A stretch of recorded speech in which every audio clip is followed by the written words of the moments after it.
Halo, selamat siang pemirsa. Senang sekali saya Widya Saputra kembali menjumpai Anda dalam live event pelantikan Gubernur Ahok. Hari ini PLT Gubernur DKI Jakarta Basuki Cahayapurnama akan dilantik kurang lebih 1 jam dari sekarang sebagai Gubernur DKI Jakarta. Dan pelantikan akan dilakukan langsung oleh Presiden Republik Indonesia Joko Widodo. Dan untuk mengetahui persiapan pelantikan saat ini, kita akan bergabung dengan Hariman Halid yang sudah berada di Balai Kota Jakarta. Halo, selamat siang Hariman. Hari ini PLT Gubernur DKI Jakarta Basuki Cahayapurnama akan dilantik ya. Apakah persiapannya sudah maksimal, Hariman? Ya, Widya, ini baru saja kurang dari 5 menit yang lalu Basuki Cahayapurnama baru saja meninggalkan Balai Kota untuk menuju ke Istana Negara untuk acara ataupun upacara pelantikan sebagai Gubernur DKI Jakarta. Nah, tadi kami sempat menyapa Ahok. Di dalam mobilnya ia sudah menggunakan seragam dinas yang akan ia pakai dalam upacara pelantikan, berbaju putih lengkap dengan topi dan juga beberapa atribut lainnya. Dan di sini juga sudah disiapkan beberapa bus untuk para anggota, para PNS yang ada di Balai Kota Jakarta untuk berangkat ke Istana Negara juga untuk menyaksikan upacara pelantikan Basuki Cahayapurnama sebagai Gubernur DKI Jakarta.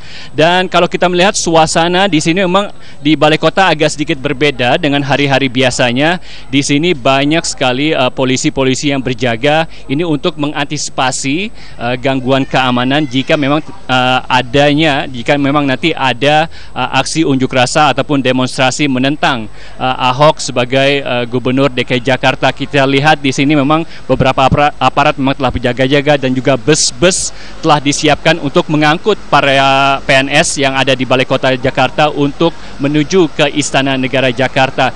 Kurang lebih pihak kepolisian menyiapkan lebih dari 10.000 personelnya, baik itu dari Polda Metro Jaya, dari gabungan Polda Metro Jaya dan juga dari Mabes Polri. Untuk di Istana Negara sendiri telah disiapkan sekitar 3.800 personel, sementara sisanya ini tersebar di beberapa objek vital di wilayah ibu kota Jakarta. Dan tadi pagi maksud kami, Ahok memang beraktivitas seperti biasa. Ia datang ke Balai Kota sekitar pukul 8 pagi dan ia langsung menuju ke ruang kerjanya tadi memenuhi beberapa kegiatan maupun agenda yang sudah dijadwalkan oleh pihak Balai Kota. Dan tadi bahkan Ahok juga sempat menemui ataupun memantau suasana di SMS Center, tempat warga Jakarta ataupun warga ibu kota mengadu terkait dengan situasi di wilayahnya. Bahkan ada beberapa warga yang sempat berbicara langsung ataupun mengadu langsung kepada Ahok untuk mengadu terkait dengan sengketa lahan yang ada di wilayahnya. Dan Ahok sendiri langsung mengambil sikap untuk berbicara langsung kepada lurah yang bersangkutan. Dan berikut ini kami punya sedikit petikan wawancara ataupun saat Ahok berbicara langsung kepada lurah yang diadukan oleh warganya.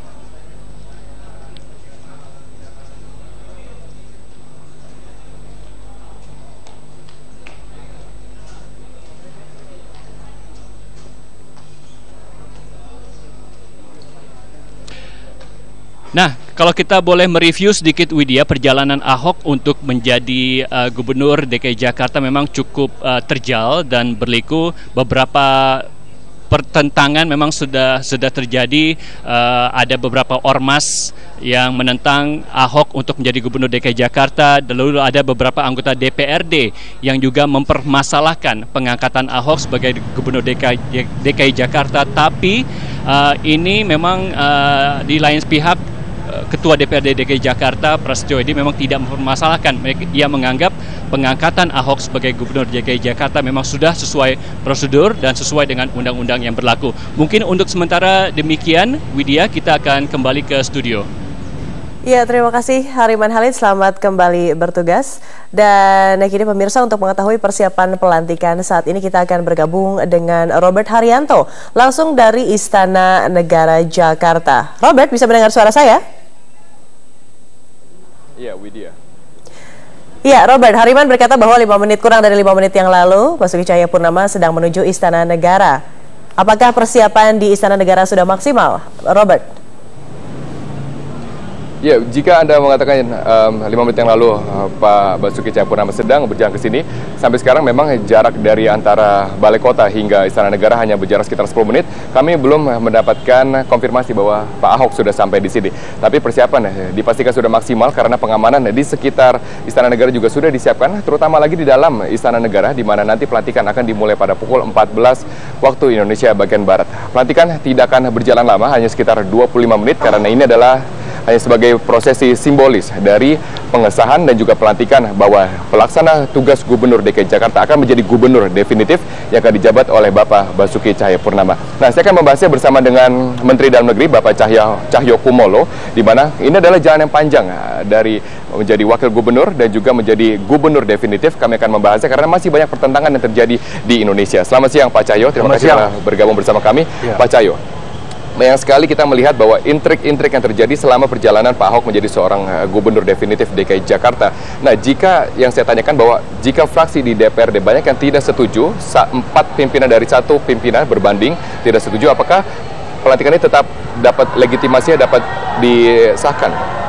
Saya kira ini proses politik ya. Jabatan seorang gubernur dan wakil gubernur itu adalah jabatan politis lewat sebuah proses politik yang diusulkan oleh partai politik yang mempunyai kursi-kursi di lembaga DPRD.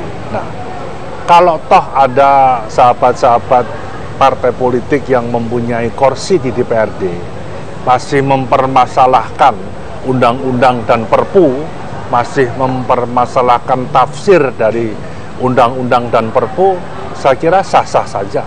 Itu hak politik setiap warga negara yang tentunya punya persepsi yang berbeda.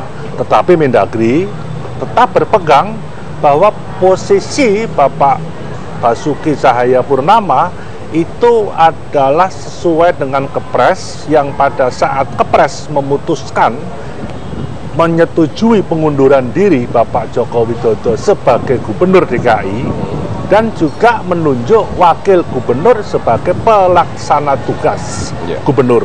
Betul.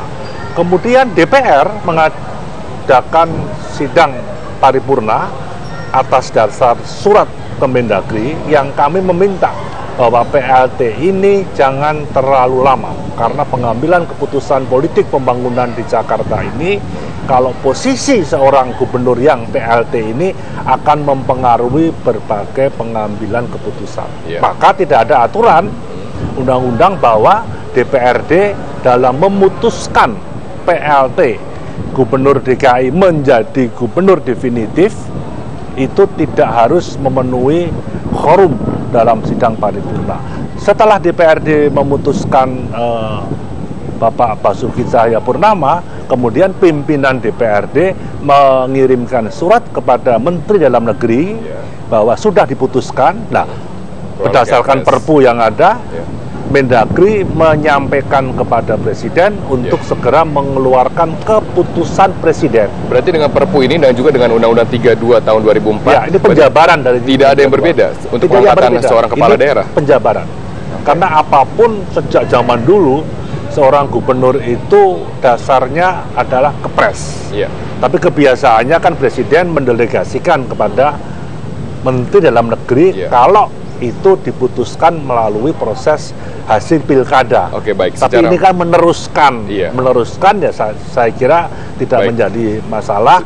Saya sebagai Mendagri dalam sidang kabinet mengusulkan kepada Bapak Presiden karena ini perpu, kewenangan ada Bapak Presiden, langkah lebih baik kalau Bapak Presiden yang melantik. Nah, itu dia. Secara mekanisme tidak ada yang berbeda, tapi mengapa secara tempat sebagai simbol itu berbeda, yang di gedung DPRD menjadi di Istana Negara? Karena ini hanya pengesahan, hanya pengukuhan, hanya melanjutkan, karena bukan produk daripada hasil pilkada. Kalau sini gubernur baru, kalau gubernur baru pemilihan itu bisa, yang penting di ibu kota negara. Karena Presiden kan berhak melantik. Zaman Bung Karno pernah melantik Bapak Ali Sadikin sama Pak Hengantung langsung. Itu kan berbagai undang-undang yang ada. Pak SBY pernah melantik Gubernur DIY Sri Sultan 10 di Jogja.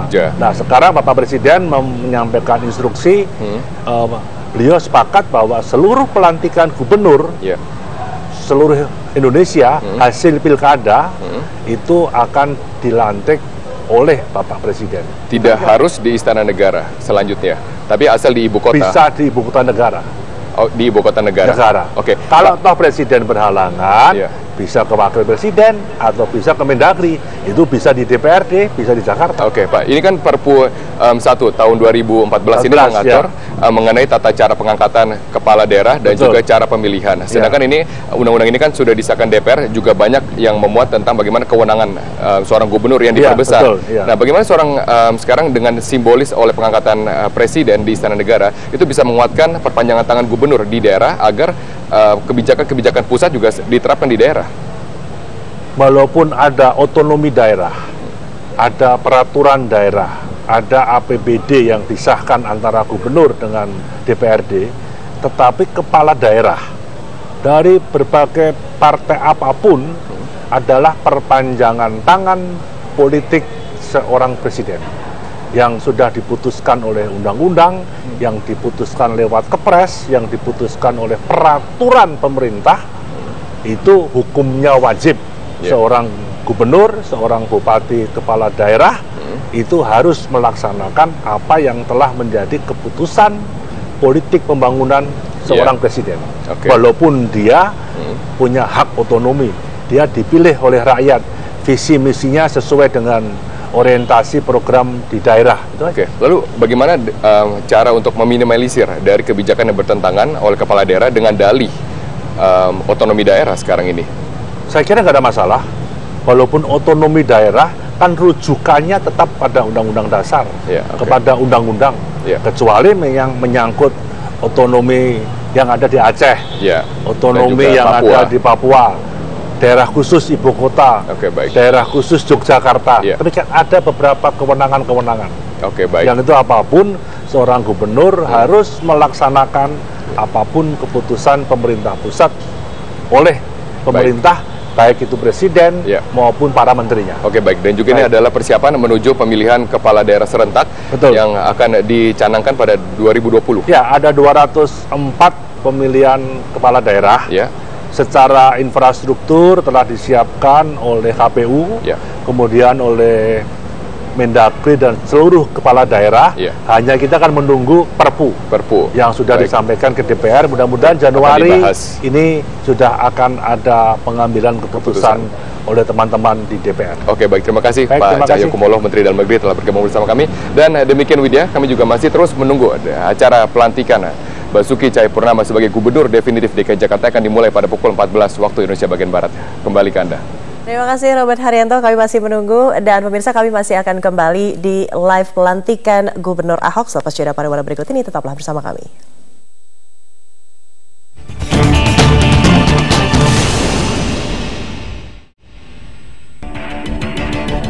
Dengerin, makanya kita kasih Bapak kesempatan saingin dia jadi operator. Paham nggak Pak?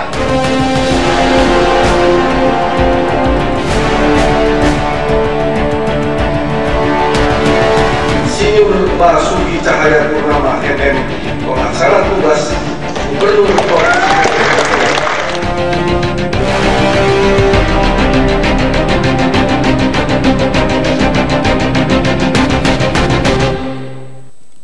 Terima kasih pemirsa, masih kembali lagi di live event pelantikan Gubernur Ahok. Jalan terjal menghadang Basuki Cahayapurnama menuju kursi DKI 1. Sosok Ahok yang tegas dan berani kerap mendapat perlawanan baik dari sebagian internal DPRD DKI maupun dari ormas yang mengatasnamakan agama.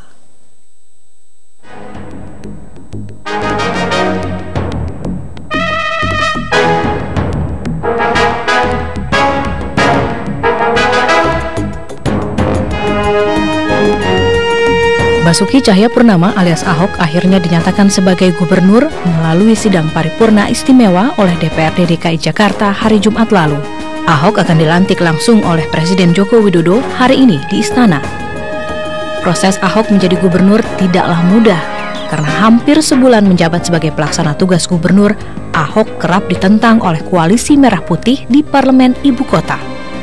Koalisi Merah Putih membawa sejumlah pasal dalam Perpu nomor 1 tahun 2014 tentang mekanisme pemberhentian dan pengangkatan Gubernur DKI Jakarta. Namun tafsir pasal itu dipatahkan langsung oleh Menteri Dalam Negeri yang menegaskan sesuai pasal 203, Ahok bisa langsung dilantik setelah ditinggal gubernurnya. Senada dengan Mendagri, Ketua DPRD DKI Jakarta menyatakan sebaiknya internal fraksi tidak terjebak dalam aturan tersebut. Kalau kita hanya berpolemik permasalahan pasal ini, pasal itu, pasal ini, pasal itu, dan undang-undang ini, dan itu, nggak akan selesai. Jadi kalau melihat pasal dan undang-undang itu, melihat bulatnya di dalamnya kita ini, karena ini ada kekhususan. Jalan terjal Ahok tak hanya datang dari sebagian fraksi di DPRD. Penolakan besar-besaran datang dari Ormas Front Pembela Islam. FPI menolak Ahok memimpin ibu kota karena dinilai tidak pantas. Bahkan penolakan FPI pekan lalu mendapat dukungan langsung dari 2 wakil ketua DPRD. Kini setelah dinyatakan sebagai gubernur melalui sidang paripurna istimewa, siang ini Ahok akan menjadi gubernur pertama yang dilantik langsung oleh Presiden Joko Widodo. Tim Liputan Metro TV.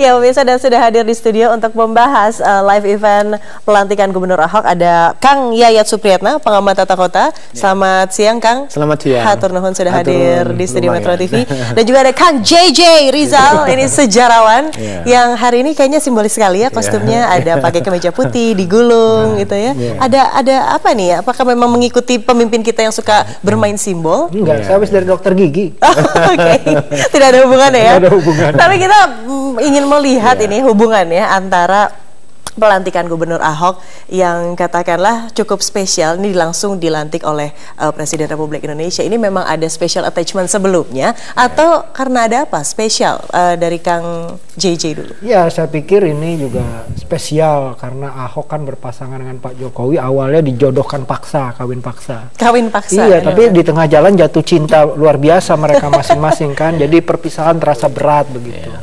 Dan Pak Ahok seringkali bahkan hari terakhir tuh saya dengar mau nganter Pak Jokowi ke bandara sebelum pergi ke kunjungan luar negeri pertama sebagai presiden. Tapi menurut saya dalam sejarahnya memang gubernur dilantik oleh presiden, apalagi gubernur Jakarta itu menjadi sangat penting karena posisi Jakarta sebagai ibu kota dari Indonesia. Bahkan waktu periode Bung Karno kita tahu betul bahwa gubernur-gubernur itu langsung diangkat oleh Bung Karno ya di istana begitu ya, kayak misal Pak Hengantung begitu kan, Pak Marno begitu, itu yang mengangkat langsung presiden di istana. Sekali lagi saya mau garis bawahi, persoalannya adalah bagaimanapun Jakarta posisinya 2, dia pertama sifatnya kelokalan provinsial begitu ya, tapi juga dia merupakan ibu kota dari sebuah negara nasional begitu. Dan dalam konteks ini persoalan-persoalan ibu kota bukan hanya persoalan seorang gubernur, tapi juga persoalan presiden. Karena kata Bung Karno kan, Jakarta tuh wajah mukanya Indonesia.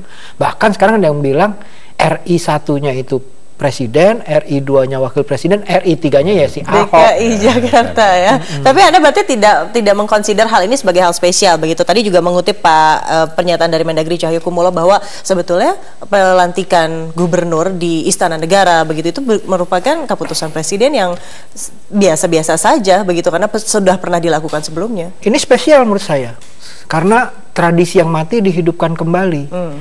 Bukan hanya tradisi yang mati dihidupkan kembali, tapi menurut saya mereka berdua kan pernah punya masa lalu bareng sebagai orang yang naik ke Jakarta menjadi wakil dan gubernur Jakarta, dan mereka punya janji ketika mereka berdua naik ke Jakarta, mereka punya janji. Dan ketika Pak Jokowi naik jadi presiden, Pak Jokowi juga punya janji. Salah satunya adalah justru ketika saya naik jadi presiden, persoalan-persoalan Jakarta yang tidak bisa diselesaikan oleh kekuatan dan tangan-tangan Jakarta, itu perlu tangan-tangan nasional, dan itu janji yang harus dipenuhi. Dan secara simbolik sebenarnya Pak Presiden Jokowi itu pengen ngomong kayak begitu, paling enggak saya dan kayak orang Pak Yayat yang harus mengingatkan, ibu kota itu juga harus dikasih perhatian lebih sama presiden. Nah, sekarang ada persoalan-persoalan yang tidak bisa ditangani oleh tangan-tangan Jakarta. Saya meng-highlight pernyataan Kang JJ tadi. Menurut Kang Yayat, apa sih persoalan-persoalan apa yang tidak bisa ditangani oleh tangan-tangan Jakarta dan juga harus melibatkan tangan-tangan nasional?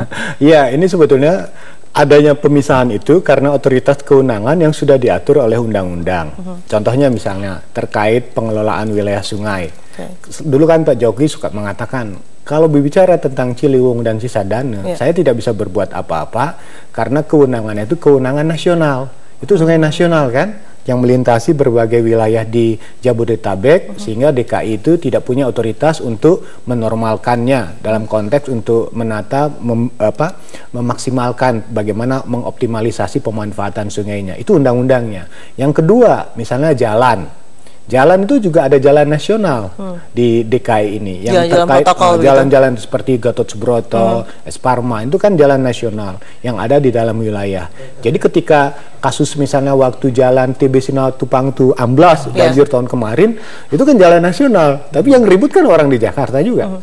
Nah, kemudian ada terkait juga dengan kewenangan di sektor-sektor lainnya, di kepelabuhanan, di pengelolaan transportasi kereta api, di bidang-bidang lainnya. Nah, makanya kemarin tuh Pak Ahok sempat minta kalau bisa itu aset-aset nasional yang ada di DKI itu bisa nggak dikelola. Karena ini menariknya gini, DKI itu berbeda dengan provinsi lain. Dia punya sumber daya yang besar. Bayangkan aja, APBD-nya sekarang 7 triliun. Jadi sebetulnya dari kapasitas kemampuan penganggarannya, DKI mampu sebetulnya untuk menangani persoalan itu. Tetapi yang menjadi masalah kan ini terkait dengan kewenangan yang sudah ada, yang diatur di dalam perundang-undangan. Belum ada nasional dan ini. Belum lagi misalnya ada wilayah, ada kantong juga misalnya terkait misalnya pengelolaan Kemayoran, pengelolaan Gelora Bung Karno, itu juga aset pusat. Nah, itu aset pusat juga. Museum juga. Museum juga. Oh, ini sejarawan langsung lanjut ke museum. Ada urusannya. Nah, ternyata ketika misalnya Gelora Bung Karno sekitar Senayan itu berubah menjadi kawasan komersial, DKI nggak bisa apa-apa karena aset kewenangannya ada di pemerintah pusat. Dirubah fungsinya dari ruang terbuka hijau menjadi pusat perbelanjaan juga nggak bisa apa-apa. Belum lagi Kemayoran. Itu sempat diminta dari zaman Bang Yos, sempat ngomong sama Ibu Megawati, bisa nggak dikelola? Dikelola oleh Pemprov DKI supaya apa? Misalnya bisa meningkatkan ruang terbuka hijau di Jakarta. Jadi ketika ada kantong-kantong, ada kewenangan-kewenangan yang dimiliki oleh pemerintah pusat, itu tidak bisa. Makanya sekarang ada usulannya. Apa sih bentuk daerah khusus ibu kota itu undang-undangnya? Ya, kriterianya dan indikatornya kalau apa misalnya saja, di Aceh kita punya undang-undang Nanggro Aceh Darussalam, itu terkait dengan hak-hak yang terkait dengan otoritas keistimewaan Aceh. Di Papua ada otonomi khusus, di Yogyakarta juga ada. Nah, DKI khususnya yang mana gitu kan? Oke, kita akan bahas lebih lanjut Kang Yayat dan juga Kang Jeje selepas jeda pariwara berikut ini. Dan pemirsa tetaplah di live event pelantikan Gubernur Ahok.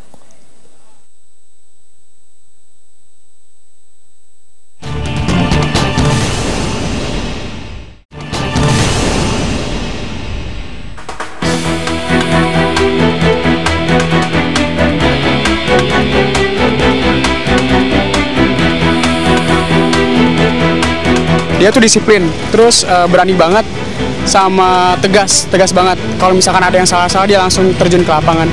Seorang yang tegas, disiplin, dan juga sangat tertib ya. Petugas pemerintah itu sekarang melayani masyarakatnya lebih cepat. Itu saja yang saya nilai sih. Dan untuk posisi Jakarta memang harus memerlukan pimpinan seperti Pak Ahok yang perlu tegas dan umum mencakup keseluruhan supaya pelayanan kepada masyarakat bisa maksimal dan dengan baik.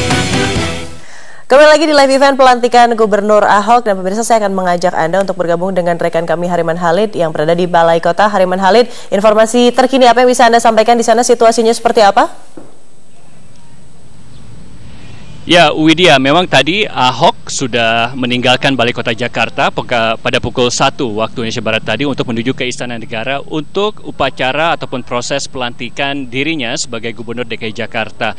Tadi Ahok beserta keluarganya memang meninggalkan Balai Kota didampingi oleh istrinya Veronica Tan, ada juga anaknya Nicholas, ada beberapa kakak, adik dan juga beberapa kerabat Basuki Cahayapurnama yang ikut mendampingi mendampingi Ahok untuk menuju ke Istana Negara untuk acara proses pelantikan dirinya.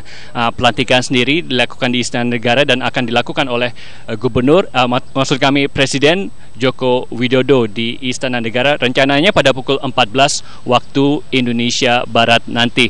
Dan saat ini para staf maupun para PNS di lingkungan Balai Kota Jakarta menanti kembali kedatangan Ahok di Balai Kota, dan ketika ia kembali ke Balai Kota ia sudah resmi menjabat sebagai Gubernur DKI Jakarta. Dan memang ada beberapa prioritas yang akan dikerjakan Ahok sebagai Gubernur DKI Jakarta nanti.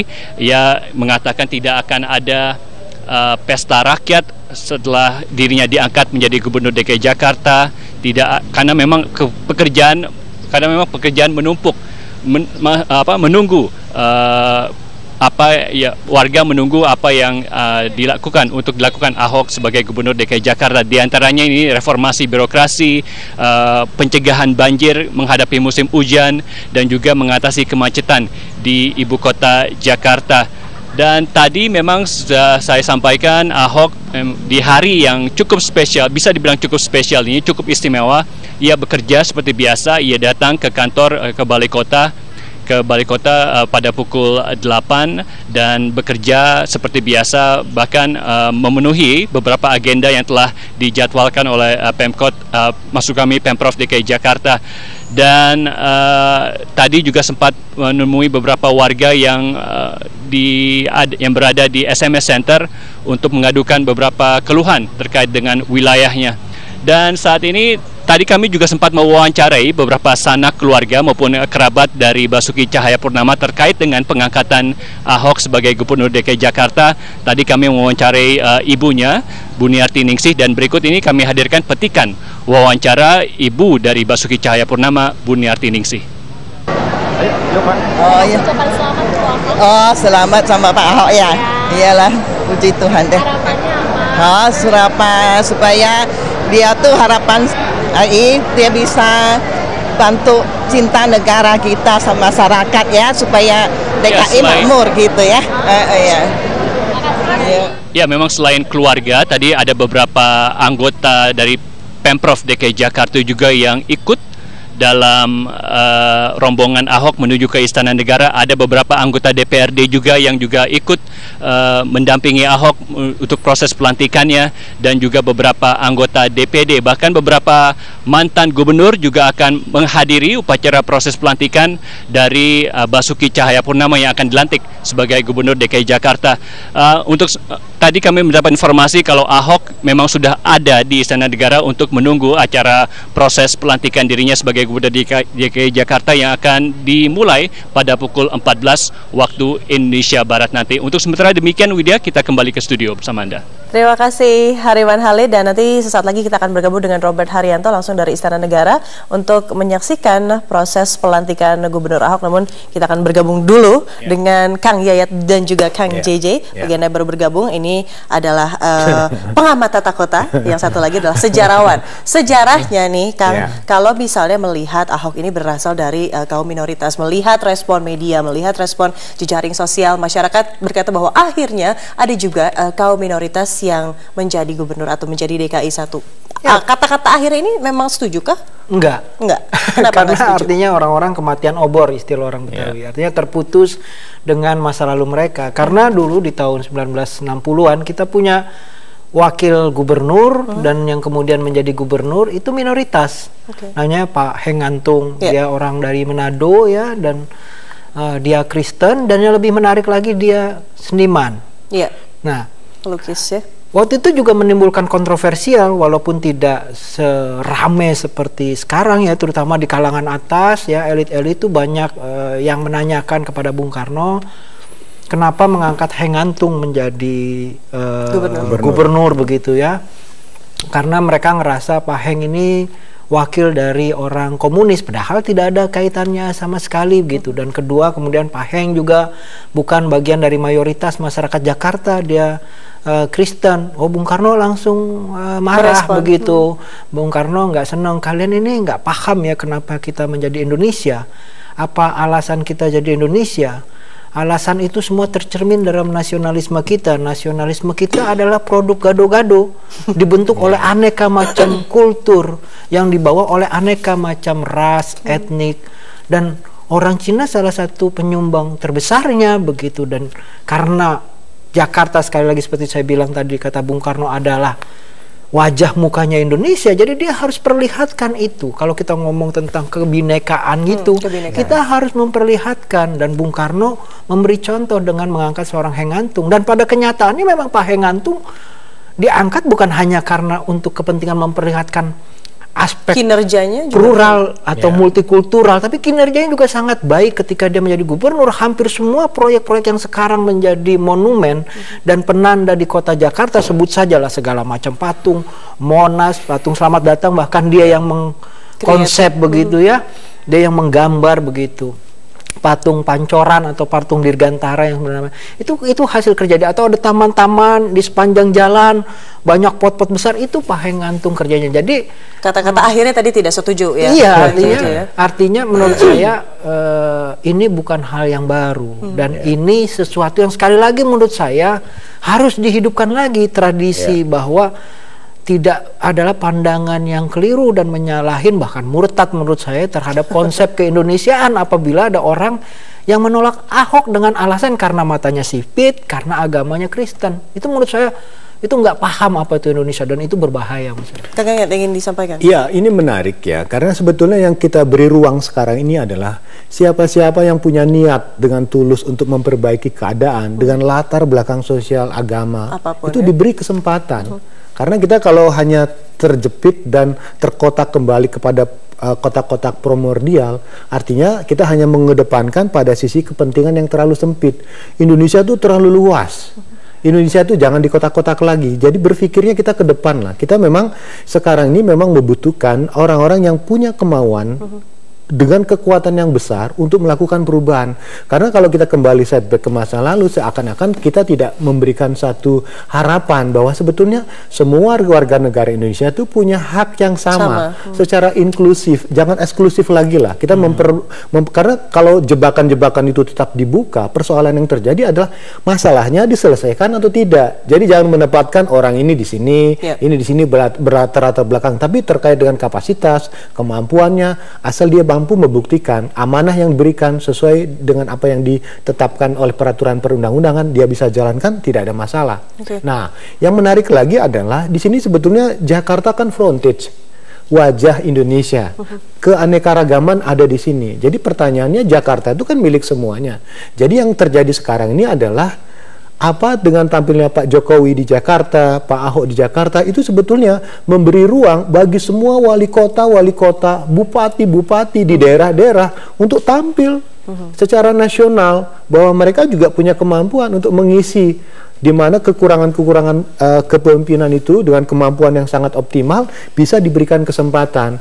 Jadi untuk ke depan itu lain kali kalau pemilihan kepala daerah jangan lagi hanya dipersempit kepada persoalan lokal, tapi bagaimana persoalannya itu sudah sangat terbuka. Jadi kalau memang kita mau berkembang, bukalah ruang itu. Jadi kalau kita kembali kepada persoalan di masa lalu, kita akan tetap seakan-akan digandolin dengan masalah-masalah itu. Jadi ibaratnya apa? Akhirnya kita konflik, lelah. Sekali lagi kalau misalnya persoalan Pak Ahok, saya kira nanti dengan pelantikan ini akhirlah semua persoalan konflik itu, karena saatnya kita bekerja, memutus mata rantai. Oke, dan berbicara tentang bekerja, tadi juga Kang Yayat berkata bahwa ada butuh kekuatan besar untuk apalagi menjalankan sebuah ibu kota seperti Jakarta. Nah, menjalankan kekuatan besar ini apakah memang harus dengan karakter Ahok yang kita ketahui bersama cukup tegas begitu, kadang ceplos-ceplos sana sini gitu kan, cukup keras juga. Apakah memang harus membutuhkan pemimpin yang seperti itu? Jadi begini, kita ini suka mempersepsikan yang salah. Kalau tiba-tiba orang pemarah, itu kan terkait dengan persoalan emotional action ya kan. Tapi juga sebetulnya ada orang marah itu karena value based rational action. Dalam arti saya marah karena ada nilai di dalamnya. Tapi Bapak jangan marah dulu kalau saya potong, karena kami akan kembali setelah jeda pariwara berikut ini. Tetaplah di live event pelantikan Gubernur Ahok. Jangan marah ya Pak.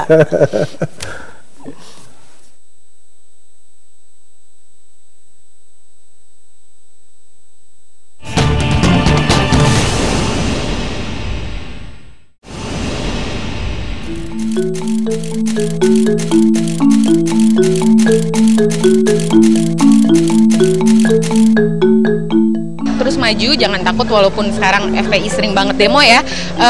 Agama seseorang tidak menentukan bahwa dia akan baik gitu ya. Buktinya juga banyak kan yang maksudnya yang menteri-menteri agama gitu, haji apa-apa dikorupsi gitu. Jadi Pak Ahok terus maju, dukung banget untuk setiap keputusan-keputusannya. Jadi nggak perlu takut, kita warga Jakarta pasti dukung Pak Ahok. No, dukung penuh perbaikan Jakarta baru. Jakartanya dibenarkan, nggak ada banjir lagi, PKL-nya dibenerin, terus juga kebersama-sama rakyatnya juga ada gitu. Saya sebagai warga Jakarta berharapnya Jakarta lebih baik pastinya, tidak lagi terlalu macet seperti sekarang, karena kalau macet seperti sekarang beraktivitas juga sulit ya, antar satu tempat ke tempat lain itu sulit sekali, lama sekali kita butuh waktu dalam perjalanan itu sangat memakan waktu, biaya dan tenaga.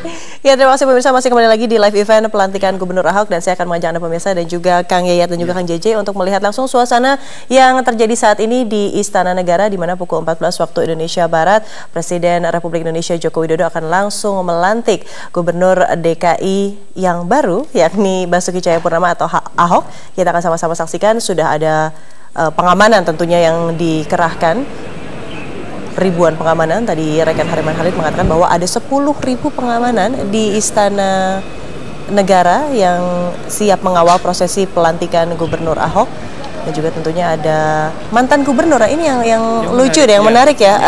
Kang JJ, melihat mantan gubernur ini datang menghadiri proses pelantikan ini sudah lazim?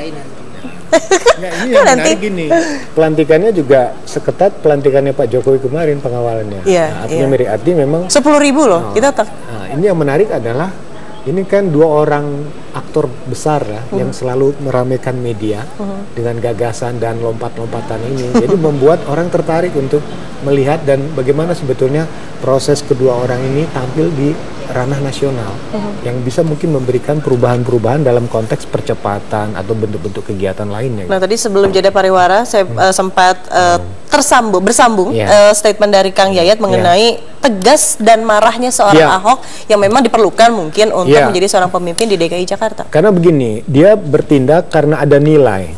Jadi Ahok mungkin secara terinternalisasi punya budaya atau punya nilai-nilai bagaimana misalnya mengedepankan kejujuran, ketegasan. Jadi ketika dia melihat ada tindakan dan perilaku yang tidak sesuai dengan keyakinannya bahwa itu salah atau benar, dia akan langsung marah. Karena memang orangnya kelihatannya memang spontan, cepat, dan memang itulah yang harus dijalankan. Jadi kesan pemarahan ini sebetulnya harus kita lihat dalam konteks latar belakangnya. Bagaimana sebetulnya sejarah kehidupan Ahok misalnya dibesarkan dengan masyarakat yang egaliter, dengan kondisi mungkin bisa dibayangkan dulu keluarganya tumbuh berkembang dengan latar belakang adanya dominasi korporasi di wilayah tempat tinggalnya. Misalnya ada satu perusahaan tambang yang besar, nah di sini ada bentuk mungkin dominasi korporasi yang menekan masyarakat. Jadi rasa ketidakadilan itulah yang kelihatannya menjadi kekuatan dari dia untuk mengedepankan mana sisi yang harus kita kedepankan dalam sebuah permasalahan di masyarakat. Jadi kalau kita melihat seseorang marah, itu jangan dilihat dari pemarah nih. Kalau saya malah ngelihatnya yang dikenang di dalam sejarah dan menjadi ukuran keberhasilan seorang gubernur Jakarta itu Bang Ali. Dan Bang Ali itu digelari sebagai gubernur monyet. Karena terlalu sering ngomong monyet di mana-mana. Pada birokrasinya itu selalu teriak-teriak monyet lu begitu. Dan itu menimbulkan perasaan-perasaan di antara elit, kelompok agama, kiai-kiai, Ustadz Habib tuh kurang happy gitu. Apalagi waktu Bang Ali dengan ngotot melegalkan judi dan pelacuran. Itu protes besar sampai ribut Bang Ali dengan Kiai Abdullah Syafi'i. Tapi kemudian yang MUI ya, merebut dengan MUI terutama. Tapi menarik, begitu Bang Ali selesai masa kepemimpinannya, itu organisasi pertama yang memberikan penghargaan paling tinggi sebagai anggota istimewa itu MUI dengan menyematkan peniti emas. Jadi justru menurut saya itulah yang dibilang Kang Yayat, ada orang yang marah itu karena membela istilahnya kemaslahatan umat begitu ya, kepentingan masyarakat luas. Nah, ini yang menurut saya mungkin harus kita lihat dari Ahok, tapi juga bisa menjadi pisau bermata dua menurut saya. Karena apa? Karena waktu periode Bang Ali juga tuh tahu bahwa mental dari birokrasi itu harus dijaga.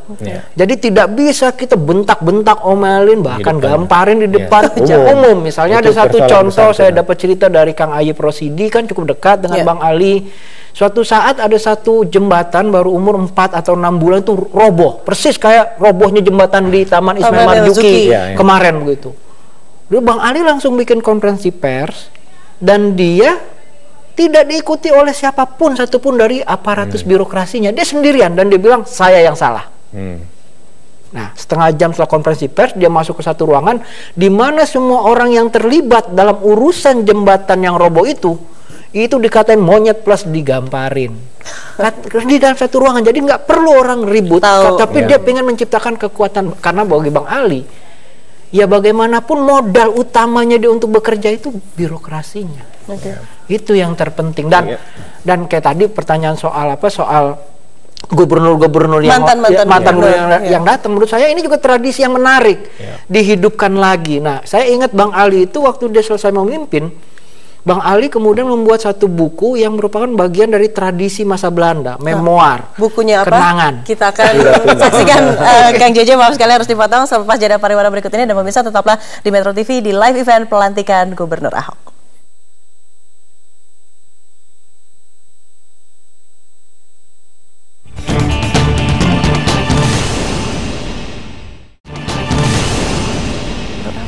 Terima kasih pemirsa, masih kembali lagi di live event pelantikan Gubernur Ahok. Setelah melalui berbagai kontroversi, Basuki Cahayapurnama akan resmi dilantik menjadi Gubernur DKI Jakarta siang ini. Sejumlah pekerjaan rumah besar sudah menunggu Ahok di ibu kota. Musim penghujan telah tiba.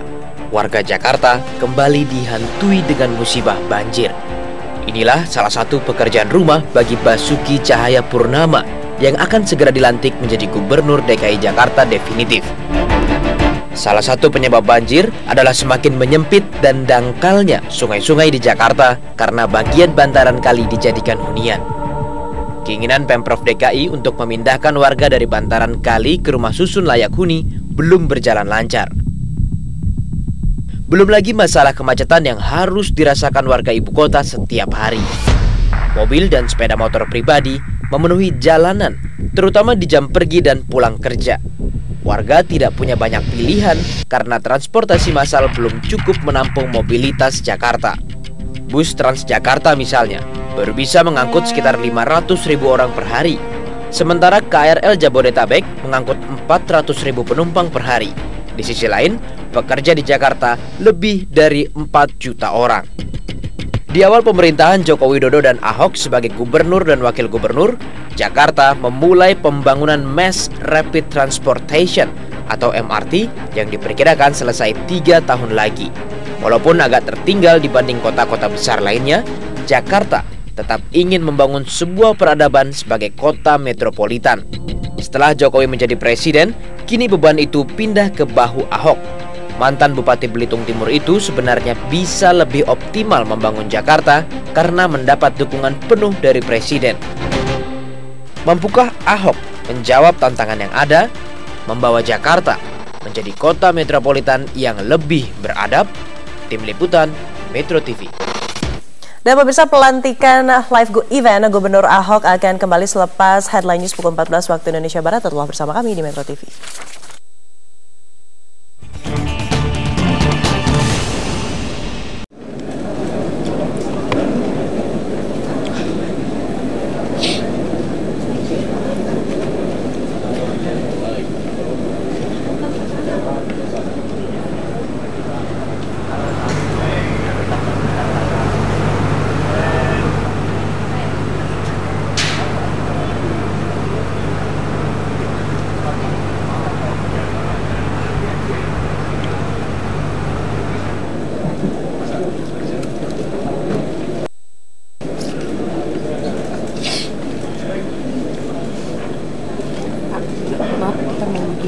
Oh gitu.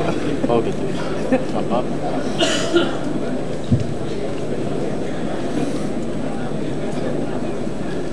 Mas Nanang, Mas.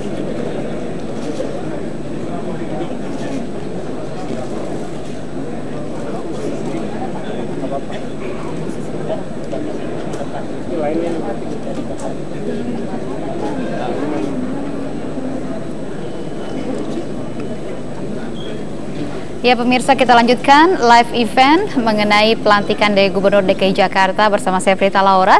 Dan kita lihat ini adalah suasana di Istana Negara di mana sang calon gubernur ya, masih calon gubernur ya Mas di sini ya? Karena masih PLT ya. Sebentar lagi dilantik masih untuk lebih definitif lah. Iya, sang PLT yang begitu menjadi kontroversi selama ini dari sejak naik menjadi wakil gubernur sampai kemudian sekarang tanpa sengaja begitu ya kemudian menjadi DKI 1. DKI 1. Mudah-mudahan ini merupakan puncak dari semua konflik-konflik yang selama ini kita harapkan sesudah ini kita ke depan lebih bagus menyelesaikan masalah DKI daripada mempersoalkan persoalan-persoalan yang terlalu sempit. Nah, masalah itu menarik. Tapi sebelumnya kita coba lihat dulu nih bagaimana situasi di Istana Negara. Di sini tadi kita sudah lihat ya beberapa menteri dari Kabinet Kerja sudah hadir. Nah, saat ini tinggal menunggu Presiden Joko Widodo yang akan langsung melantik seperti itu ya. Kalau saya melihat ini pelantikan ini sangat istimewa. Kenapa istimewanya? Kalau tadi saya singgung Kang Rijal, memang dulu Bung Karno kan melantik Bang Ali di istana. Ada hal-hal tradisi yang bagus yang diteruskan. Tetapi menurut saya ini ada hal yang sangat istimewa karena ada persoalan besar di dalamnya. Misalnya dulu sejarah Pak Jokowi dengan Pak Ahok. Kemudian yang kedua, ada dukungan Presiden ini buat Gubernur DKI. Karena persoalan besar DKI itu kalau tidak didukung oleh Presiden, itu akan rasanya sulit untuk di atas. Jadi Anda melihat dari pelantikan ini, dilantik sendiri oleh Presiden di Istana Negara, ini merupakan bentuk nyata dari kedekatan. Dari kedekatan. Dan juga dukungan. Ya. Anda setuju? Dan kesadaran bahwa selama ini Presiden dalam periode yang panjang ya, itu tidak pernah memikirkan tentang ibu kota. Jadi kenapa Anda mengambil kesimpulan seperti itu? Ya karena memang dalam periode yang panjang, misalnya saya mau kasih contoh waktu masa Pak Harto begitu, Bang Ali kan punya problem bahwa Jakarta disebut sebagai kampung besar. Dan dia mau membuat satu program karena programnya dianggap hanya berpihak kepada kaum aristokrasi uang dan orang-orang politik begitu ya. Jadi Bang Ali ingin membuat satu program yang dia diinspirasikan oleh Muhammad Husni Tamrin, namanya Kampung Perbatering, perbaikan kampung. Dia datanglah ke Bappenas meminta tolong kepada pemerintah pusat. Tapi apa jawaban pemerintah pusat? Sorry ya, pemerintah pusat nggak ngurusin orang miskin, itu urusan pemerintah DKI Jakarta. Sempat ada jawaban seperti itu ya? Itu tanda bahwa pemerintah pusat sebenarnya kan banyak persoalan di Jakarta tuh asalnya akarnya dari pemerintah pusat. Posisi ibu kota Jakarta dengan posisi sebagai ibu kota, tapi kalau melihat jawabannya seperti itu, menurut saya jawaban yang memperlihatkan arogansi dari pemerintah pusat yang nggak mau tahu peduli dengan persoalan-persoalan ke Jakarta. Nah ini kan menarik, tadi kita udah diskusi bahwa ketika sekarang Ahok ini dilantik di istana, itu bukan hanya menghidupkan tradisi yang lain, tapi juga secara simbolisasi juga itu menyadarkan kita bahwa ke depan diharapkan ini Presiden tuh terlibat, engage gitu ya, dengan persoalan-persoalan Jakarta. Dan memang nggak bakal bisa menyelesaikan persoalan Jakarta tanpa melibatkan pemerintah pusat begitu. Nah Mas, tolong dilihat ini nih apa yang sedang terjadi saat ini di Istana Negara. Mas pasti ingatkan dulu bagaimana sebagai sejarawan, sejarah-sejarah pelantikan sebelumnya, bisa dibandingkan Mas? Nah ini juga yang menarik, tadi saya lihat wajah dari mantan-mantan gubernur. Nah ini juga menurut saya simbolisasi yang menarik karena selama ini kan jarang ya mantan-mantan gubernur diundang. Tapi menurut saya juga ini bisa menjadi jembatan untuk ke persoalan-persoalan yang sangat penting yang kita diingatkan lagi pada masa Bang Ali. Bang Ali begitu menghargai mantan-mantan gubernur karena buat dia tidak akan dia bisa berhasil dan menjadi gubernur yang baik di Jakarta itu kalau enggak ada pendahulunya. Memang selama ini dalam pelantikan Gubernur DKI Jakarta tidak ada undangan kepada mantan-mantan gubernur sebelumnya? Tidak ada, dan itu dalam periode yang lama tidak dilakukan.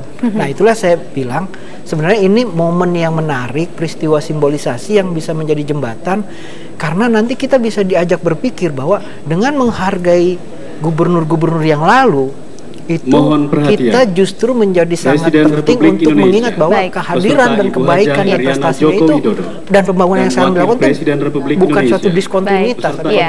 Sekarang kita lihat dulu, ini saat ini Master of Ceremony di sana ya, sudah protokoler di sana sudah mengatakan bahwa harap bersiap. Kita sudah lihat kehadiran dari Presiden Republik Indonesia dan juga Wakil Presiden Republik Indonesia.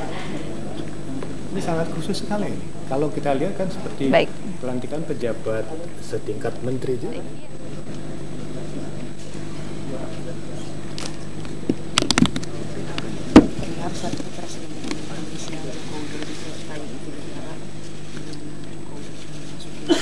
Ruangan pelantikan di Istana Negara Jakarta. Kita akan ikuti acara selanjutnya. Saat ini masih dalam persiapan untuk memulai acara pelantikan PLT Gubernur DKI Jakarta Basuki Cahayapurnama. Lagu Kebangsaan Indonesia Raya.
Pembacaan Keputusan Presiden Republik Indonesia oleh Deputi Bidang Sumber Daya Manusia, Kementerian Sekretariat Negara.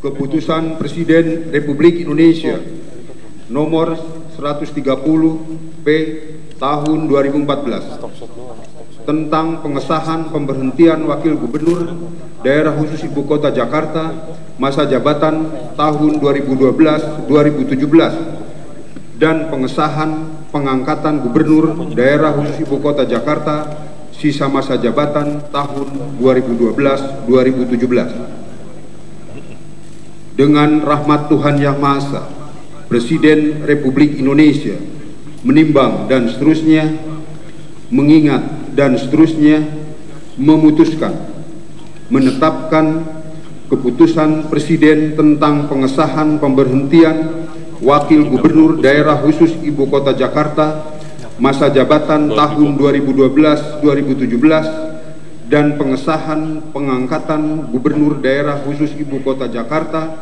sisa tahun 2012-2017.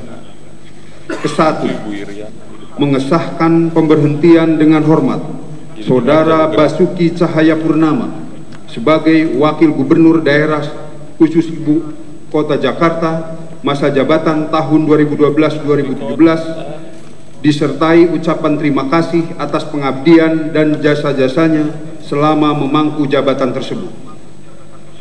Kedua, mengesahkan pengangkatan Saudara Basuki Cahayapurnama sebagai Gubernur Daerah Khusus Ibu Kota Jakarta sisa masa jabatan tahun 2012-2017 dan kepada yang bersangkutan diberikan gaji pokok serta tunjangan jabatan kepala daerah sesuai dengan peraturan perundang-undangan.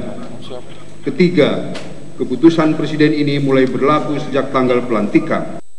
Ditetapkan di Jakarta pada tanggal 18 November 2014, Presiden Republik Indonesia Joko Widodo. Rohaniwan dimohon menuju tempat yang telah ditentukan.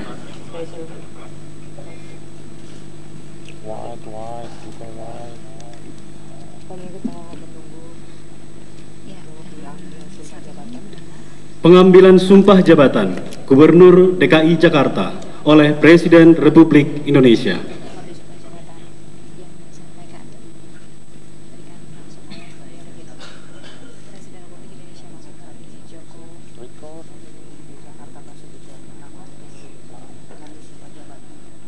Sebelum saudara mengucapkan sumpah berkenaan dengan pengesahan pengangkatan saudara sebagai Gubernur DKI Jakarta, terlebih dahulu saya akan bertanya kepada saudara,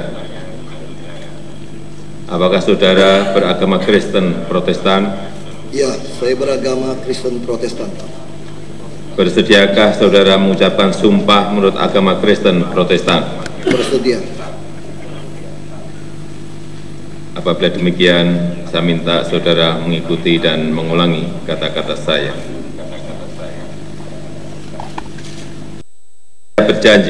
Saya berjanji akan memenuhi kewajiban saya sebagai gubernur dengan sebaik-baiknya dan seadil-adilnya, memegang teguh Undang-Undang Dasar Negara Republik Indonesia tahun 1945, memegang teguh Undang-Undang Dasar Negara Republik Indonesia tahun 1945, dan menjalankan segala undang-undang dan peraturannya dengan seluruh-seluruhnya serta berbakti kepada masyarakat, nusa, dan bangsa.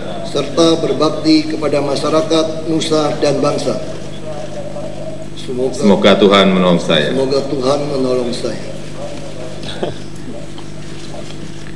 Rohaniwan dimohon kembali ke tempat semula.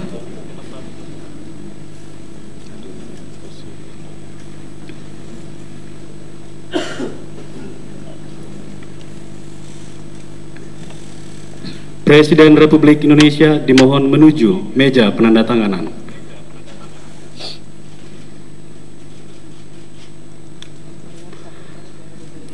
Penandatanganan berita acara pengambilan sumpah jabatan Gubernur DKI Jakarta, Saudara Basuki Cahayapurnama sebagai Gubernur DKI Jakarta pada sisa masa jabatan tahun 2012-2017.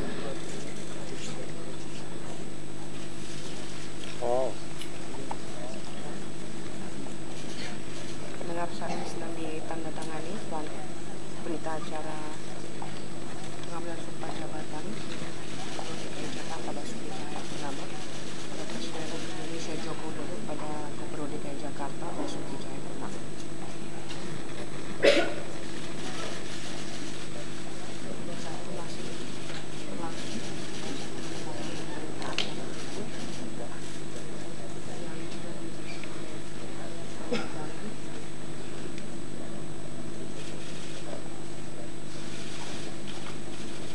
Presiden Republik Indonesia dimohon kembali ke tempat semula.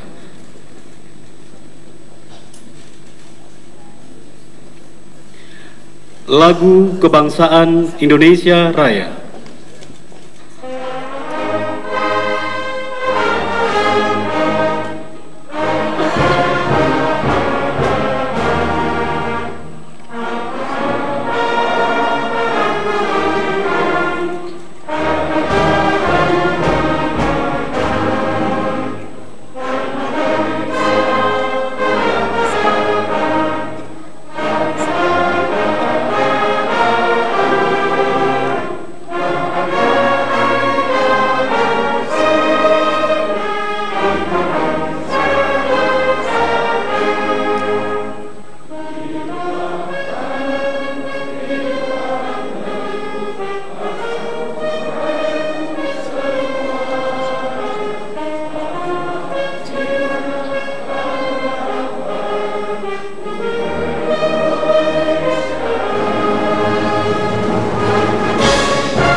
Kepada pendamping pejabat yang dilantik dimohon untuk mendampingi.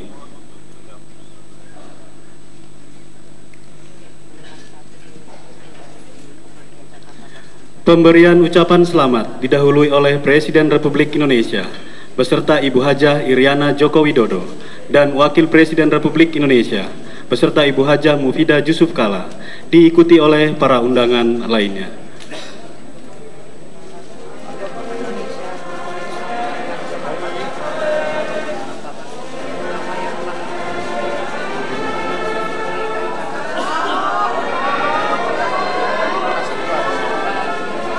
Masih ngerol bang, masih ngerol. Tiga ya? Iya.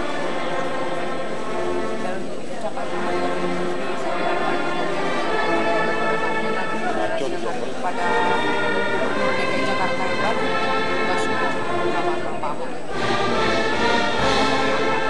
Roll aja terus, roll. Selamat.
Apaan punya saya?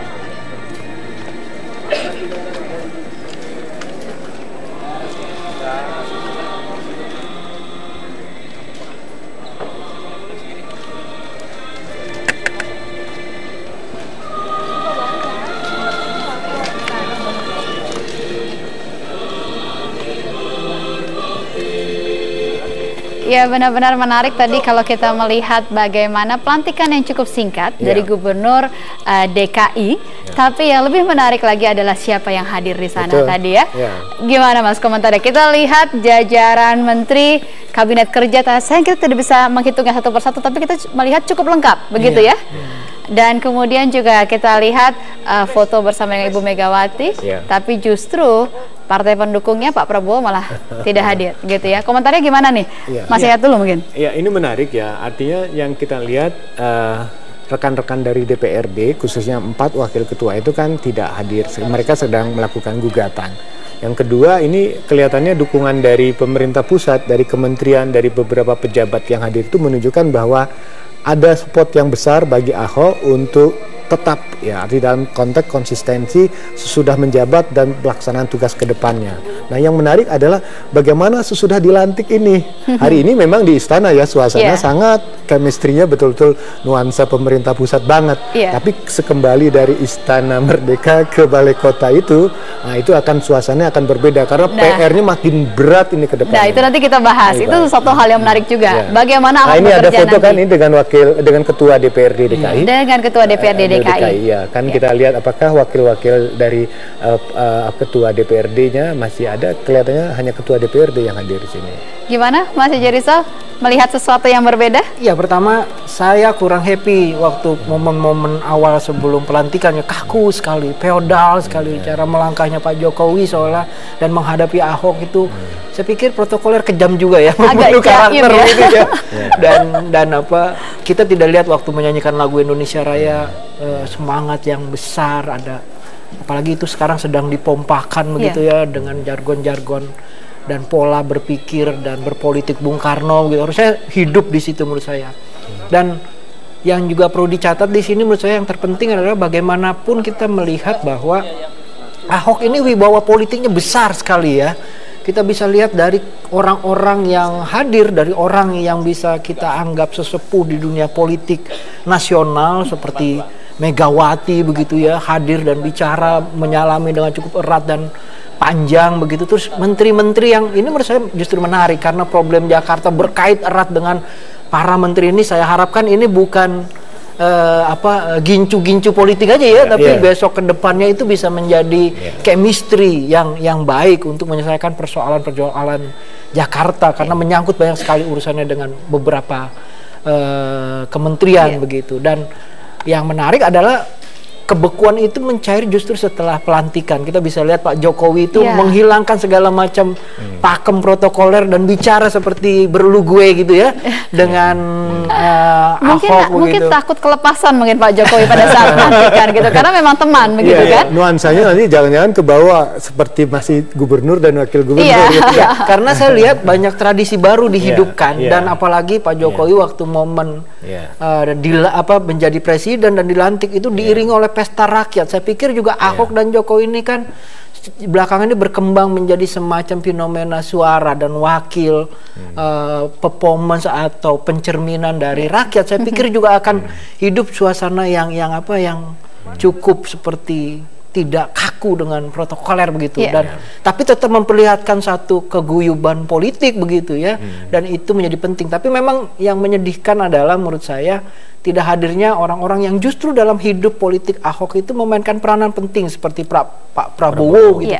Ini kan juru penghulunya waktu mereka kawin menurut saya begitu ya. Bagaimanapun menurut saya ini bagian dari prestasi dia dan dia harus terima itu dan harus berani dan menurut saya itu harus jadi kebanggaan. Nah, kalau kita soroti Pak Prabowo hadir pada saat pelantikan Pak Jokowi, tapi kemudian memutuskan tidak hadir pada saat pelantikan Ahok. Anda melihatnya bagaimana ini? Ya, begini sebetulnya kan nuansa konflik tuh masih kerasa sampai sekarang. Artinya di DPD Gerindra misalnya dari Pak Taufik yang sampai sekarang tetap akan melakukan tuntutan melalui mekanisme yang sedang dilakukan saat sekarang. Kemudian ada nuansa-nuansa lain yang memang menurut saya ini belum menemukan titik temu. Nah, nanti kan persoalan ini kan akan bergeser pada persoalan lain. Sesudah Ahok dilantik, selanjutnya nanti wakilnya siapa ini juga akan menjadi perdebatan karena menurut saya bahwa dukungan dari DPRD juga menjadi sangat penting bagi Pak Ahok atau misalnya bagaimana nuansa konflik antara Pak Ahok dengan bekas partai pendukungnya ini kan menjadi hal yang sangat menarik karena satu hal kalau yang saya lihat sekarang ini kan Pak Ahok itu bukan orang partai dan dia berani memutus mata rantai ketergantungan dia atau dia mengatakan bahasanya itu saya tidak mau diperbudak oleh partai, saya tidak mau bekerja sama di bawah dan dari itu kata-kata yang sangat tajam dan sekali, sangat berani diungkapkan oleh seorang gubernur yang diusung oleh partai tersebut begitu. Dia berani katanya menafikan fakta politik lah dan dia sebetulnya akan berhadapan dengan 3 institusi besar yang mungkin yang harus dia dekati misalnya ke depan tadi seperti saya katakan ada partai politik, ada birokrasi dan ada DPRD itu sendiri. Nah, ini kedua instrumen kelembagaan inilah yang memang harus dibangun komunikasi politik yang lebih baik lagi karena bagaimanapun kalau dengan birokrasi itu terkait dengan pelaksanaan program-programnya ujung sukses atau tidaknya, dengan partai politik itu juga terkait dengan persoalan dukungan dalam konteks membangun soliditas, yang ketiga itu terkait dengan DPRD bagaimana pengesahan, bagaimana penetapan dan bagaimana pengawasan dari pelaksanaan kinerja gubernur. Jadi 3 ini sangat penting bagi Pak Ahok untuk dia perhatikan lah. Jangan sampai misalnya saya kira sesudah nanti dilantik kan dia sebetulnya lebih lega. Iya. Sebetulnya dengan dilantik ini Pak Ahok lebih yakin saya hari ini jadi gubernur. Artinya kalau dengan walaupun beda gaji hanya 1 juta. Iya gitu kan. Kalau hari ini saya jadi gubernur, saya lebih bebas, lebih enak. Kalau dulu kan PLT, kamu nggak boleh ini, kamu nggak boleh ini. Tapi kalau jadi gubernur, silahkan. Anda sudah lebih definitif dalam hal ini. Mas Jerry, saya melihatnya bagaimana sih? Ini kan kalau dilihat acara salam-salamannya ini tampak informal. Kalau kita bandingkan dengan pelantikan yang lain itu, gubernur sebelumnya begitu DKI Jakarta, apakah juga seperti ini? Istana negara dibuat informal seperti ini? Ya, kalau ini kan tradisi yang hidup kembali ya. Sebelumnya itu kan sudah lama mati. Sudah lama mati begitu. Dulu memang sangat guyup ya, apalagi cara waktu pelantikan Bang Ali itu pidatonya sampai sekarang itu kalau kita baca tuh berasa begitu situasinya, amanahnya, harapan-harapannya terhadap Jakarta begitu. Ini tidak ada pidato. Tidak ada pidato. Jadi tidak ada satu pesan sampai Bung Karno tuh saya ingat ngomong sama Bang Ali, saya suplan hati saya suplan pikiran saya ke kamu Ali Sadikin katanya. Itu coba ada kata-kata yang seperti itu, dan bahwa negara ibu kota negara bukan hanya bangunan yang besar, bangunan fisik, tapi juga kita harus ingat apa setelah orang makan perutnya kenyang cukup, tidak, harus kita bangun manusianya, harus kita bangun kebudayaannya. Jadi ada sesuatu yang hidup orang bertepuk riuh, merasa ada pertalian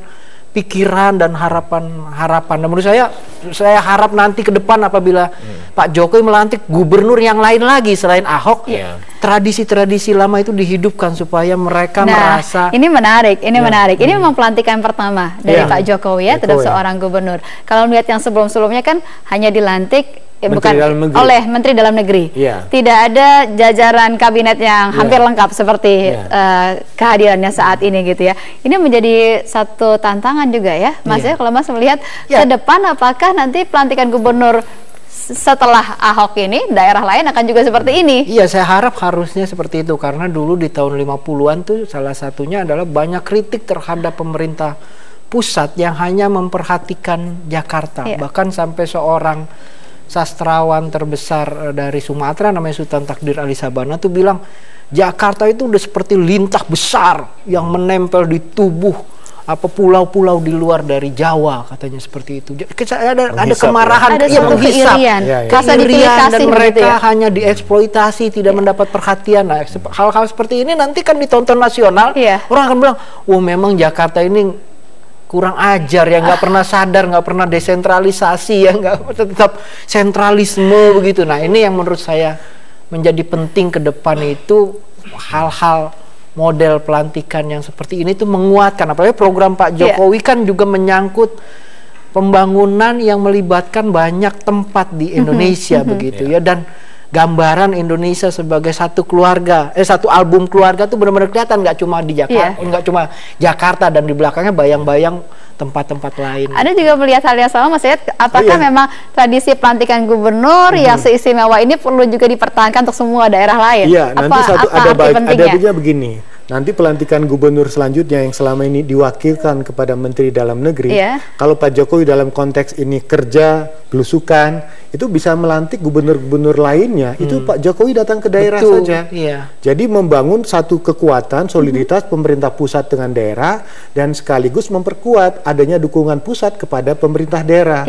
Jadi dalam hal ini kan, dalam konteks bagaimana menempatkan gubernur itu adalah sebagai wakil pemerintah pusat yang ada di daerah. Jadi dengan adanya dukungan presiden tahu apa yang dihadapi di tiap-tiap daerah, mana program yang sudah berjalan, mana yang belum, dan memperkuat tali silaturahmi.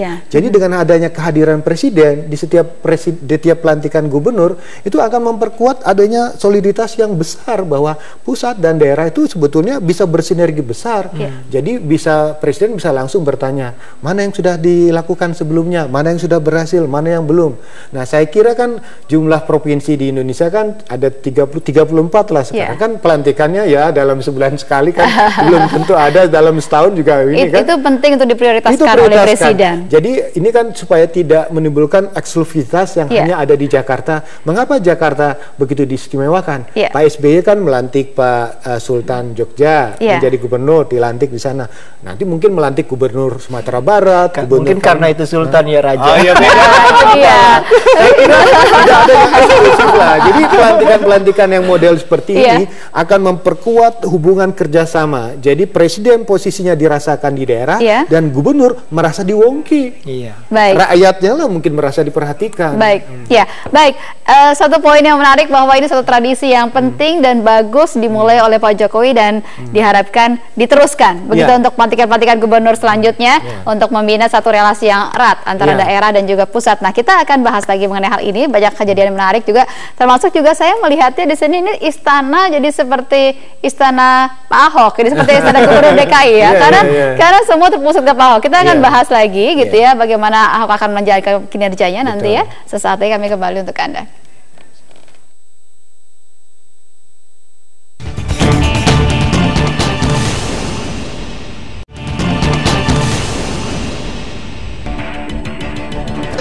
Dengerin, makanya kita kasih Bapak kesempatan saingin dia jadi operator. Paham nggak Pak?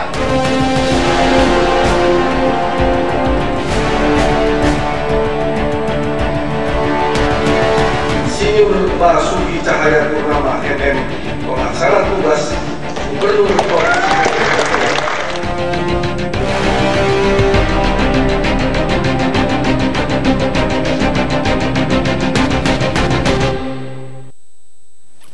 Ya pemirsa, tadi kita sudah saksikan bagaimana pelantikan Gubernur DKI Jakarta yang baru Basuki Cahayapurnama, dan tadi kita sudah saksikan juga bagaimana gubernur-gubernur yang lama diundang kembali. Nah, saat ini rekan kami Robert Haryanto yang sudah berada di istana sudah berhasil mewawancarai Bang Yos, begitu ya. Sudah berhasil menemui Bang Yos, mantan Gubernur DKI Jakarta. Nah, kita langsung saja sapa Robert, silakan. Baik Prita, betul sekali, kami tadi telah berhasil menemui Sutioso atau dikenal dengan Bang Yos, yaitu Gubernur DKI Jakarta pada masa 97 hingga 2007. Sebelum acara pelantikan, kami sekarang masih menunggu Bang Yos untuk lebih mengulas lebih jauh mengenai permasalahan-permasalahan yang ada di Jakarta. Tentunya selama 10 tahun menjabat sebagai Gubernur DKI Jakarta, Bang Yos punya tips yang jitu dan juga punya cara-cara untuk bagaimana mengakomodir semua kepentingan dari warga DKI Jakarta. Tapi pada saat kami mewawancarai Bang Yos sebelum dari acara pelantikan, ia mengatakan bahwa memang di Jakarta ini memang mempunyai trik-trik yang cukup unik, dan walaupun PKPI, karena beliau sebagai Ketua Umum PKPI, yaitu Partai Keadilan dan Persatuan Indonesia yang juga mengusung pasangan Jokowi JK, tidak berada di dalam DPRD maupun juga di dalam pemerintahan, tapi kebijakan yang pro rakyat akan didukung oleh PKPI. Langsung saja Bang Yos sudah bersama kami. Selamat siang Bang Yos. Selamat siang. Bang Yos adalah mantan Gubernur DKI Jakarta dan juga Ketua Umum PKPI. Tapi saya ingin mengulasnya lebih jauh mengenai kapasitas Bang Yos sebagai mantan Gubernur DKI Jakarta. Nah Bang Yos, kalau kita lihat sebenarnya bagaimana kinerja dari Pak Ahok selama ini? Modal positif yang dimiliki Ahok ya, satu, dia saya tahu pekerja karena pernah ikut saya 1 tahun dia ya di Bang Yos Center ya. Lalu dia orangnya berani, jujur dia, dan kehendak untuk menyelesaikan masalah itu sangat kuat gitu. Inilah hal positif yang dia miliki. Ya tentu kekurangannya ada ya. Kekurangan Pak Ahok apa sih? Di dalam komunikasi politik gitu ya, harus rada luas. Tidak mudah karena karakter dia memang karakter keras seperti itu. Yang bandingkan saya lah, saya kan tentara Kopassus, saya dilatih secara keras itu ya. Kemudian saya mimpin sipil kan, saya juga bisa kan.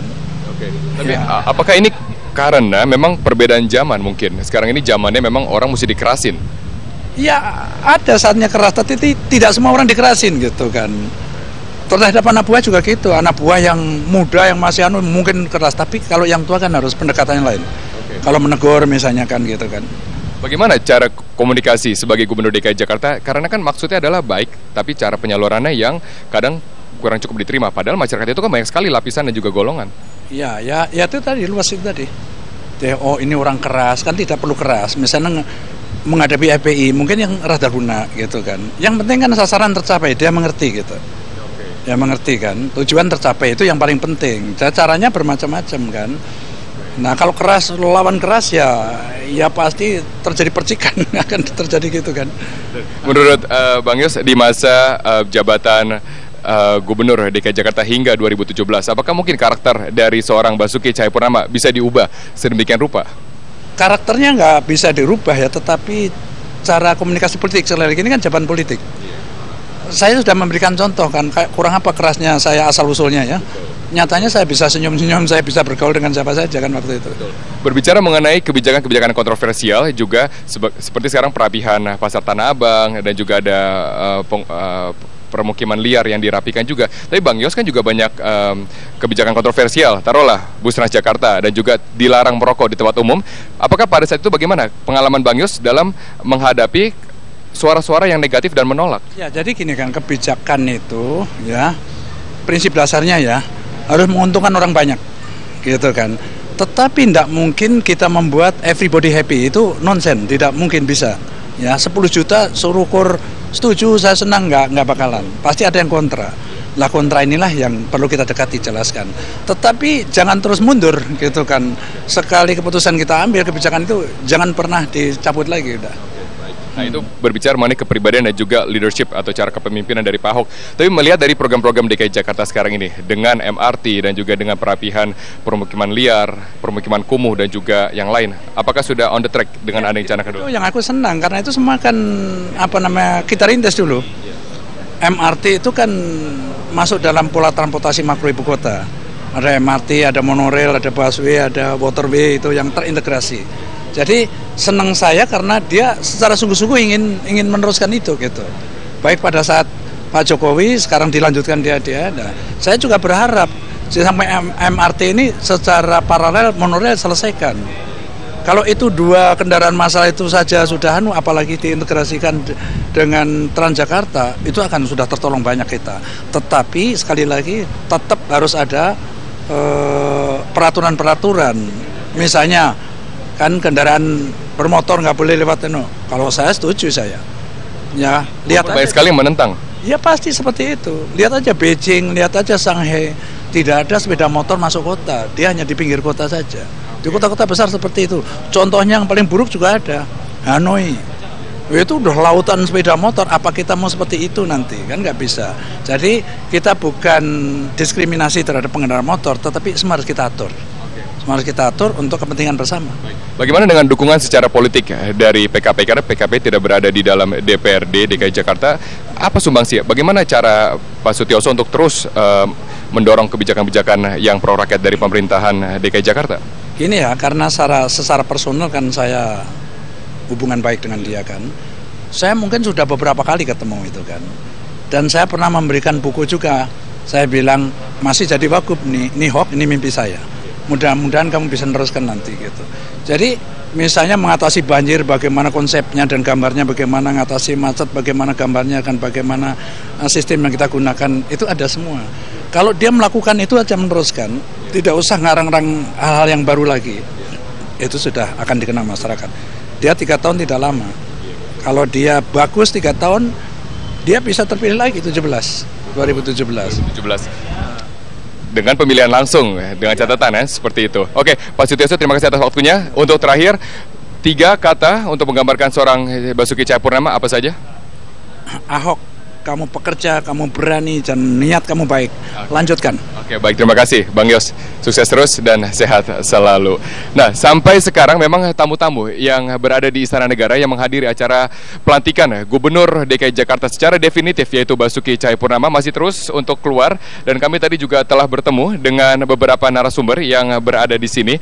Tadi sebelum acara pelantikan, narasumber yang sudah kami temui diantaranya adalah ibunda dari Basuki Cahayapurnama yang bernama Buni Artiningsi, yang ia mengatakan bahwa sampai sejauh ini ternyata Ibunda Basuki Cahayapurnama belum mempunyai rasa kebanggaan yang penuh terhadap anaknya, karena masih banyak PR ataupun juga pekerjaan rumah yang harus dihadapi di Jakarta, seperti masalah kemacetan dan juga masalah-masalah lainnya. Kami tadi juga bertemu dengan Ketua DPRD DKI Jakarta, yaitu Prasetyo Edi Marsudi, yang mengatakan bahwa memang walaupun surat ya kepada pemerintah sudah dikirimkan dan hanya ditandatangani oleh Ketua DPRD, tidak oleh 4 pimpinan sisanya, tapi itu tidak mendelegitimasi dari pelantikan Basuki Cahayapurnama sebagai Gubernur definitif DKI Jakarta. Untuk sementara demikian berita. Baik, terima kasih Robert Haryanto. Ya, pemirsa, tadi kalau kita dengarkan tadi satu pertanyaan dijawab oleh Bang Yos adalah apa keburukan komunikasi politik. Nah, kita bahas mengenai hal itu ya setelah jeda berikut ini. Langsung ketawa-ketawa Mas Haji Rizal. Mas Sayed juga nih, langsung kita bahas ya nanti setelah jeda pariwara berikut ini. Kami akan kembali untuk Anda.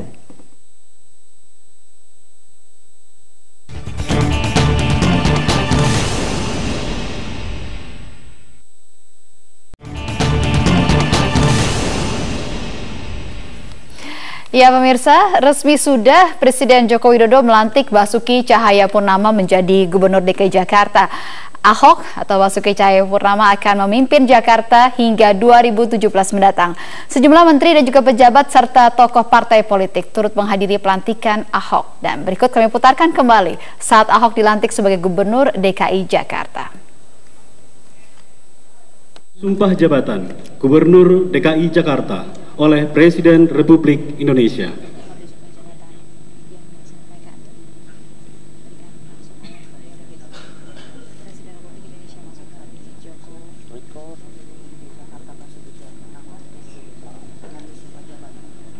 Sebelum saudara mengucapkan sumpah berkenaan dengan pengesahan pengangkatan saudara sebagai Gubernur DKI Jakarta, terlebih dahulu saya akan bertanya kepada saudara,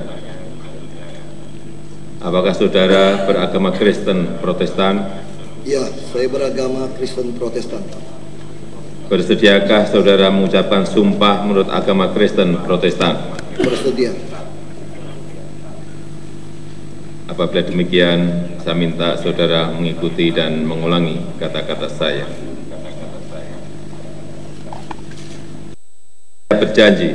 Saya berjanji akan memenuhi kewajiban saya sebagai gubernur dengan sebaik-baiknya dan seadil-adilnya,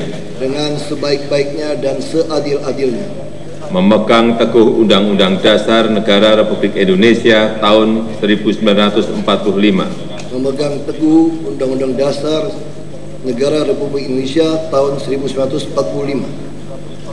dan menjalankan segala undang-undang dan peraturannya dengan seluruh-seluruhnya serta berbakti kepada masyarakat, nusa, dan bangsa.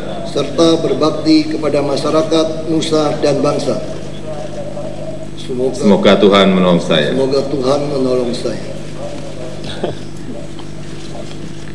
Rohaniwan dimohon kembali ke tempat semula.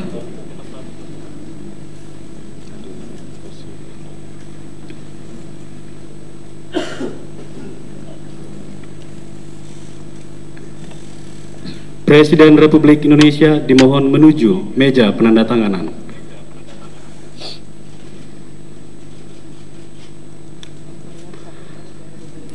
Penandatanganan berita acara pengambilan sumpah jabatan Gubernur DKI Jakarta, Saudara Basuki Cahayapurnama sebagai Gubernur DKI Jakarta pada sisa masa jabatan tahun 2012-2017.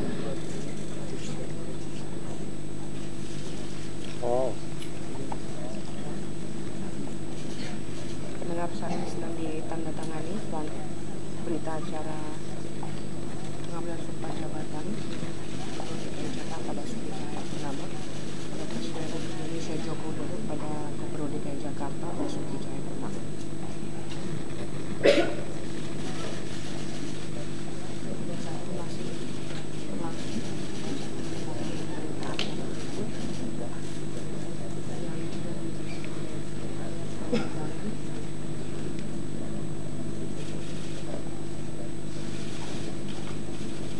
Presiden Republik Indonesia dimohon kembali ke tempat semula.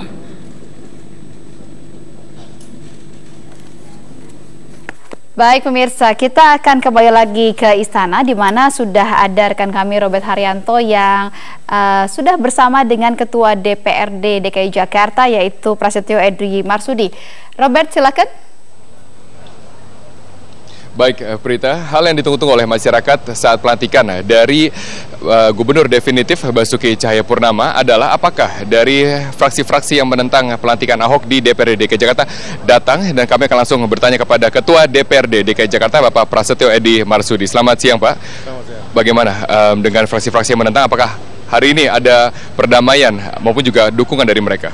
Saya rasa pertama saya sebagai Ketua DPRD Provinsi DKI Jakarta telah melaksanakan apa yang diperintahkan oleh Kementerian Dalam Negeri yang dilayangkan surat kepada saya. Ya alhamdulillah diterima Kemendagri dan hari ini Pak Ahok resmi sebagai Gubernur Provinsi DKI Jakarta. Untuk partai-partai yang menentang bagaimana? Saya rasa tentang menentang di sini juga kita nggak ada ya sebetulnya, cuma karena permasalahan pribadi inilah yang membuat jadi masalah ini menjadi besar. Sebetulnya nggak ada masalah apa-apa. Cuma di sini saya juga bicara masalah mekanisme yang saya buat ini adalah mekanisme yang konstitusi, bukan berarti saya keluar dari tatib yang ada gitu. Apa yang diutarakan oleh rekan-rekan dari para pimpinan yang ada di DPRD. Nah di sini saya tinggal melaksanakan, ya alhamdulillah satu pekerjaan selesai, nanti tinggal pekerjaan yang berikutnya dan berikutnya. Dan saya juga minta pemohon kepada rekan-rekan anggota DPRD ya untuk objektif lah berpikir.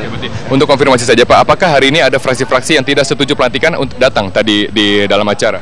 KMP nggak ada yang datang, ya KMP nggak datang, dan kemarin kita undang semua 106 anggota dewan, tapi alhamdulillah mereka pada nggak datang. Aja. Oke, alhamdulillah tidak datang. Oke, bagaimana dengan kedepannya Pak? Dengan intrik yang semakin tajam di DPRD, bagaimana dengan kinerja DPRD sendiri di tengah intrik seperti ini?